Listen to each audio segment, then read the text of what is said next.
नमस्कार, मेरा नाम है डॉक्टर पूरू धवन और आज इस वीडियो में हम बात करने वाले हैं कि यूथ के अंदर किडनी की दिक्कतें क्यों हमें ज़्यादा देखने को मिल रही हैं, क्यों उनको डायलिसिस करवाना पड़ रहा है, क्यों उनको बहुत जल्दी ट्रांसप्लांट के लिए डॉक्टर्स बोल रहे हैं, उनके शरीर में ऐसा क्या हो रहा है जो पहले नहीं होता था, क्योंकि किडनी की दिक्कतें हम अब ज़्यादा सुनते हैं। अगर मैं 10 साल पीछे चला जाऊँ, 20 साल पीछे चले जाऊँ, तो हमें शायद ही सुनने को मिला होगा कि किसी की किडनी खराब हो रही है। तो ऐसा ना कुछ हो रहा है हमारे आस-पास, जो हमारे शरीर पे, हमारी किडनी पे असर डाल रहा है। तो जब पेशेंट आता है, जब हम हमारे पेशेंट से बात करते हैं, तो पेशेंट की हम हिस्ट्री टेकिंग करते हैं कि ओके ठीक है, आपका बीपी बढ़ा तो क्यों बढ़ा, शुगर बढ़ी तो क्यों बढ़ी, ऐसा क्या कर रहे थे? क्योंकि अगर किसी 20 साल के बच्चे को, 30 साल के बच्चे को बीपी देखने को मिल रहा है, वो बहुत अनकॉमन है। अनकॉमन क्यों है? क्योंकि इस एज में बीपी की दिक्कतें नहीं देखने को मिलती। बट पहले बीपी आता है, बीपी बढ़ता है, बीपी से किडनी को नुकसान होता है, किडनी फेल होनी शुरू हो जाती है। अब किसी को अगर डायबिटीज़ है, समझ में आता है, उसकी उम्र 50 साल है, 60 साल है, 50-60 साल में जाके किसी को डायबिटीज़ हो जाती है और किडनी खराब होते-होते अगले 20 साल निकल चुके होते हैं, तो पेशेंट की एज 60, 70, 80 हो चुकी होती है, तो वो अपनी मैक्सिमम एज ले जा चुका होता है। मगर अब जो पेशेंट्स आ रहे हैं, उनकी एज होती है 40। अब 40 से पहले आपको डायबिटीज़ हो गई और 40 तक आते-आते क्या कोई डायबिटीज़ की वजह से किडनी खराब हो रही है। तो ये कुछ ऐसी चीज़ें हैं जो आपको ना अंदर से ना झिझोड़ देती है कि ओके यार, ये हो क्यों रहा है? ऐसा क्या हो रहा है कि हम इसको क्या रोक नहीं सकते क्या? तो जब हम सब चीज़ों को हम अंडरस्टैंड करने की कोशिश करते हैं, हम 1000-2000 पेशेंट देख लेते हैं ना, तब समझ में आना शुरू हो जाता है कि एक्चुअल में चल क्या रहा है। हमने अपने खाने-पीने का तरीका गलत कर लिया, हमने सोने का तरीका गलत कर लिया, हमने अपना रहन-सहन सारा बदल दिया, इसकी वजह से हमारा जो शरीर है, अब उसको रिस्पॉन्स दे रहा है। जैसे अगर हम रोज़ सुबह उठ के एक्सरसाइज करते हैं, तो क्या होगा? एक्सरसाइज करेंगे, बॉडी में हीट जनरेट होगी और क्या निकलेगा? पसीना निकलेगा। पसीने में क्या निकलेगा? नमक निकलेगा। नमक कम शरीर में होगा तो क्या होगा? बीपी का फॉल करेगा। फॉल करने का मतलब ये नहीं कि वो बिलो नॉर्मल चला गया। फॉल करने का मतलब ये है कि वो नॉर्मल लिमिट्स में रहेगा। अब हम उठते हैं, एसी से सो के उठते हैं और पूरा दिन एसी में बैठे रहते हैं।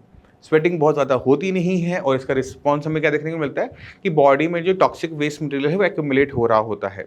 नमक ना आ जाने की वजह से, पसीना बाहर निकलने की वजह से हमारा जो बीपी है वो शूट अप करना शुरू कर देता है, क्योंकि पूरे दिन बैठकर हम चिप्स खा रहे होते हैं, पापड़ हैं किसी और फॉर्म में या फिर कोई और मसालेदार चीज़ खा रहे होते हैं। तो बॉडी में जो सॉल्ट है वो एक्यूमुलेट हो रहा होता है, बीपी शूट अप कर रहा होता है और इसका रिस्पॉन्स हमें क्या देखने को मिलता है कि बीपी शूट अप किया और बीपी शूट अप की वजह से किडनी का डैमेज होना शुरू हो गया। अब इसी वजह से हमें डायबिटीज़ भी देखने को मिलती है, क्योंकि कुछ लोग नमक ज़्यादा खा रहे होते हैं, कुछ लोग मीठा ज़्यादा पसंद करते हैं। उनको मिठाइयाँ बहुत अच्छी लग रही होती है, उनको मीठे-मीठे शरबत बहुत अच्छे लग रहे होते हैं। हर चीज़ के अंदर वो किसी न किसी फ़ॉर्म में फ्लेवर्ड चीनी घोल के पी रहे होते हैं। तो क्या होता है, उनके अंदर जल्दी हमें डायबिटीज़ देखने को मिल रही है। चाहे वो कोल्ड ड्रिंक पिएँ, चाहे वो जूस पिएँ, बट उसके अंदर शुगर की मात्रा ज़्यादा है। अब पूरे दिन बैठ के, आप ऑफ़िस में बैठ के अगर आप जूसेस और कोल्ड ड्रिंक्स पियोगे, इसका बुरा असर आपकी पूरी बॉडी पे पड़ेगा। तो पहले हमारे पैनक्रियाज़ जवाब देते हैं कि ओके ठीक है, मैं इंसुलिन बनाता नहीं हूँ, तुम जाओ कुछ और कहीं और से इंतज़ाम करो, डायबिटीज़ हो गई। अब इस डायबिटीज़ की वजह से अब वो पेशेंट कहता है कि मेरी एज तो 30-40 ईयर्स है, मैं अभी इंसुलिन क्यों लगाऊँगा, है ना? वो अपनी बॉडी पे फिर ध्यान नहीं देता और फिर कन्वर्ट हो जाता है वो किडनी फेलियर पे। तो ये मेजर कारण होते हैं जिनकी वजह से किसी यंग पर्सन के अंदर हमें किडनी फेल देखने को मिल रही होती है, जहाँ पर गलती खुद की होती है। यानी कुछ बीमारियाँ ऐसी होती हैं जहाँ पर इंसान का ज़ोर नहीं चलता है, किडनी फेल में भी। बट कुछ बीमारियाँ ऐसी होती हैं जो हम एक्वायर करते हैं अपने गलत रहन-सहन की वजह से, उठने-बैठने के तरीके से, वो हमारी होती है एक्वायर्ड। तो अगर आप रात को पूरी जाग रहे हो, पूरी रात जागते हो, वीडियो गेम खेलते हो, नेटफ्लिक्स देखते हो, 2-3 घंटे की नींद लेते हो, अगले दिन काम पे पहुँच जाते हो, तो किडनी खराब हो सकती है, क्योंकि आपकी बॉडी को रेस्ट नहीं मिला, बीपी आपका शूट अप कर गया, किडनी खराब हो गई। अब कुछ बच्चे होते हैं, मेडिकल की पढ़ाई कर रहे होते हैं या फिर कोई कॉम्पिटिटिव एग्ज़ाम की तैयारियाँ कर रहे होते हैं, खूब पढ़ रहे होते हैं। उनका लाइफ़ का पूरा मिशन यही होता है कि उन्होंने वो एग्ज़ाम क्रैक करना है। एग्ज़ाम क्रैक हो ना हो, बट किडनी पे उसका इम्पैक्ट ज़रूर आ जाता है। क्यों? क्योंकि आप रात भर जागे, पूरी रात पढ़ाई करी, स्ट्रेस लेवल बहुत ज़्यादा था, बॉडी को आपने रेस्ट दिया नहीं, मेंटल रिलैक्स आपने लिया नहीं। कई सालों से आप कंटिन्यूअसली अपनी बॉडी को पुश किए जा रहे हो बाउंड्री की तरफ। बॉडी ने जवाब दे दिया, बॉडी ने अपने अंदर कुछ ऐसे बदलाव किए, बीपी बढ़ा दिया, डायबिटीज़ कर दी, क्योंकि पूरे दिन तो आपका सिटिंग थी। तो वो भी हमें यहाँ पर किडनी फेल होती हुई देखने को मिल जाती है। तो ये हो गए मोटे-मोटे तौर में। हमें अब किडनी की दिक्कत छोटे बच्चों में भी देखने को मिलती है, बट वहाँ पे कारण बीपी, शुगर नहीं होता। वहाँ पर अक्सर हमें देखने को मिलता है वो है एलोपैथिक मेडिसिन का मिसयूज़। अब होता ही है, छोटा बच्चा है, उसे खाँसी थी। डॉक्टर के पास गए, डॉक्टर ने लिखा कि इस बच्चे को 5 दिन ये वाली दवाई दे दो।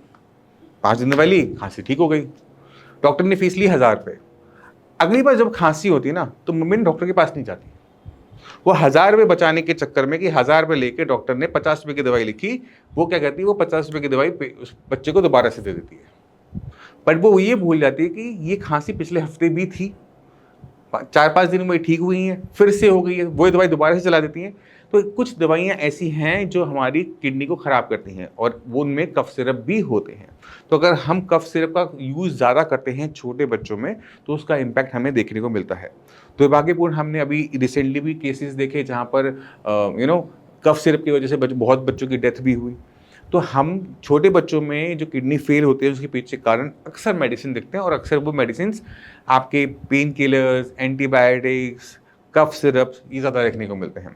तो छोटे बच्चों में मैं हमेशा रिकमेंड करता हूँ कि अगर कोई बीमारी ऐसी है जहाँ पे बच्चे को नुकसान अपने आप ठीक होने वाली है, जैसे कोल्ड एंड कफ है, वहाँ पर आप ना होम्योपैथिक मेडिसिन ट्राई करो, क्योंकि वो सबसे ज़्यादा सेफेस्ट होती है बच्चे के लिए। बच्चे के लिए लेना भी आसान होता है, ठीक उसने वो 4-5 दिन में हो ही जाना है। तो अगर आपने कुछ देना है तो स्टार्ट विथ होम्योपैथिक मेडिसिन। मैं आयुर्वेद का डॉक्टर हूँ, मैं फिर भी कह रहा हूँ होम्योपैथिक मेडिसिन, क्योंकि वो बच्चों के लिए ज़्यादा सूटेबल होती है। बच्चा बड़ा है, you can start with Ayurvedic medicine, but बच्चा जब छोटा है, 5-6 साल का है, उससे छोटा है, तो गो फॉर होम्योपैथिक मेडिसिन। अब जब हम बड़े हो जाते हैं, फुल बॉडी हमारी हो जाती है, उसके बाद 18-19 साल के बाद अगर आप एलोपैथिक मेडिसिन का करते हो तो बॉडी थोड़ी सी स्ट्रांग हो चुकी है। उस टाइम में अगर आप यूज़ करोगे तो डैमेज कम से कम होगा। ये बेसिक कारण हैं जिसकी वजह से हमें किडनी की बीमारी छोटे लोगों में, छोटे बच्चों में या फिर यंग लोगों में देखने को मिल रही है। अगर हम इन सारी चीज़ों में बदलाव कर लेते हैं तो हम अपने आप को, अपनी फैमिली को किडनी की दिक्कत से बचा सकते हैं। तो मैं उम्मीद करता हूँ इस वीडियो से काफ़ी कुछ समझ गए होंगे। फिर भी माइंड में कुछ रह जाए, डॉक्टर्स की पूरी टीम है, उनसे आप बात कर सकते हैं। इसी के साथ मैं चलने की आज्ञा चाहूँगा। मिलते हैं अगली वीडियो में, तब तक के लिए नमस्कार।